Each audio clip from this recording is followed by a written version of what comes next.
Hello YouTube. Today we are looking at a lower end HP laptop. This is 14 inches wide, 10 inches deep, and has a diagonal of 16.5 inches. The screen size is 15.6 inches. On the right side of the laptop we have an SD card reader and two USB ports and then the power plug.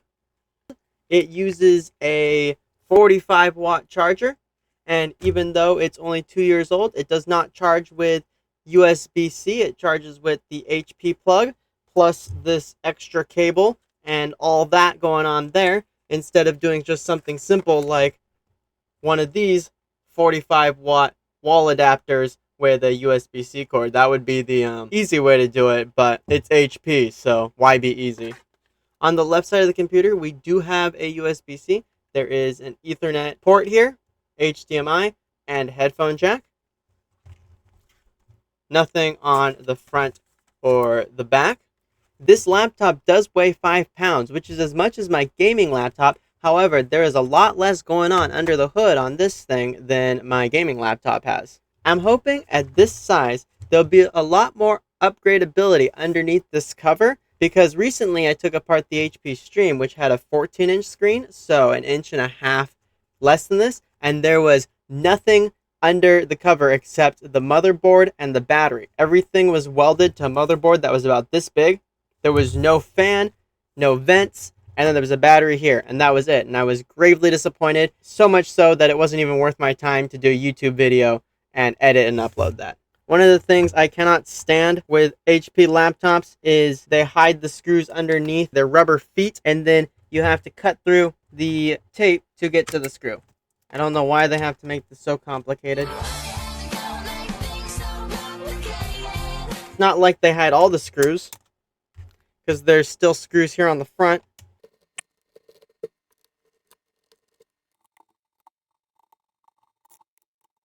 Then once you get the 7 screws out, you have to fight with the stupid plastic connectors around the edge on this thing.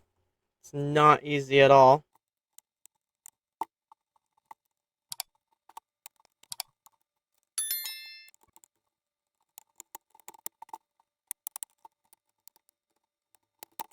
Every time I work on HP, I'm reminded why I love Lenovo ThinkBooks so much. Alright, we have a little bit more going on under the hood here. We have a fan. We have one heat pipe. We have an Intel Core i3 processor. We have the ability to add another stick of RAM. I don't know if I did the PSA yet, but make sure to wear your grounding strap and use your anti-static mat before you start touching any electronic components. 8 gigs of RAM. Only single channel. This is interesting. This is the speaker right here, just on one side. You don't get stereo sound. However, when you look at it on the inside, the grill goes all the way across the top, so it looks like you have a sound bar here, even though you only actually have one speaker there. This is annoying. The slot for the NVMe is soldered to the board crooked, and I don't like how that looks. It has a heatsink here, but on the back of the laptop you only see the hinge for the screen, which means it's exhausting the hot air onto the bottom of the screen, so that doesn't make a lot of sense to me. There is not a whole lot going for this laptop here. The battery could have been bigger to optimize use when it was not plugged in, but they didn't do that. This chip right here is for the SD card. This looks like it could have been a slot for a hard disk drive, but there's no wires or connectors for it here. There's only one NVMe slot, no other places to put another drive, and while it does have 2 RAM slots, it only comes with 8 gigs of single channel. They could have at least done 2 4-gig sticks, so you would have 8 gigs of RAM but dual channel. Even though this laptop is from 2022, it has less storage under the hood than a phone from 2017. While I'm very disappointed with this arrangement and this emptiness and this wasted space, at least it does have the slot for the NVMe, so if you want to spend $50 on a larger, better one, you can upgrade it, but it doesn't make any sense to me to not have a spot to put something here. Some sort of, like, I don't care what they did. If they had a caddy for a hard drive with the wires and the connectors, you can buy a terabyte hard drive for super, super cheap. And you can even buy a terabyte 2.5-inch SATA solid state that would be cheaper than upgrading your NVMe. I was planning on using one of these nifty 3D printed adapters to put a smaller in size but larger in storage NVMe in here. These are made by GF Computers. They're high quality and they're less expensive than the competitor adapters.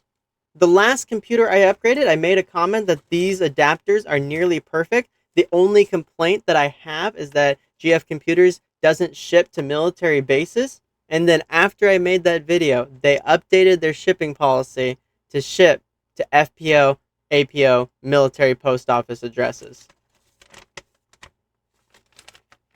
So I really appreciate that about GF Computers. Thank you for doing that. Shameless plug here, but not a shameless plug for this HP laptop. Don't get it. This laptop, I'll slide on a screenshot right here. You can buy this from Best Buy and Walmart. MSRP around $500. They're on sale for between $300 and $400, but you can get a ThinkPad that is much higher quality, much better cooling system, much better processor, much better storage options, much better use of space, much longer battery life, like better in every way for less than that. This i3 has 2 cores and 4 threads, and this Ryzen 7 in this ThinkPad has 8 cores and 16 threads. And this thing is certified mil standard 810G, which means it is a very strong, very durable laptop. It has a magnesium chassis. It is strong, lightweight. It's like 2 pounds lighter than this laptop, and there is more going on under here. And I picked this thing up for $310. It's also smaller. Smaller, more compact, lighter, better in every way. Don't do it. Don't waste your money on this. Unless you can pick it up for like $100, then maybe it'll be worth it. There is no thermal pad or heat sink or copper piping or anything to make sure that these other electronic components stay cool. Bad design. I don't like it.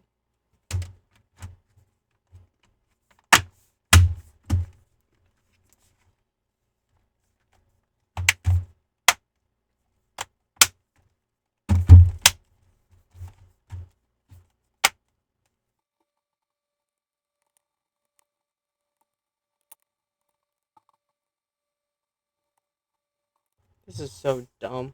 The rubber piece doesn't even fit back in here.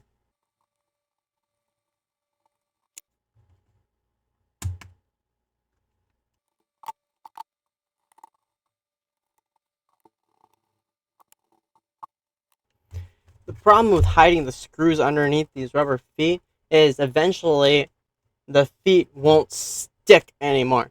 Like the tape or the glue will just stop working.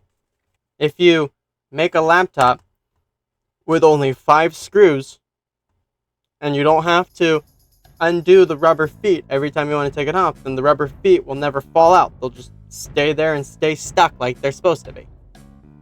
Just saying. Oh, did I mention that this computer actually has stereo speakers instead of one speaker there that tries to pass off as looking like an entire soundbar?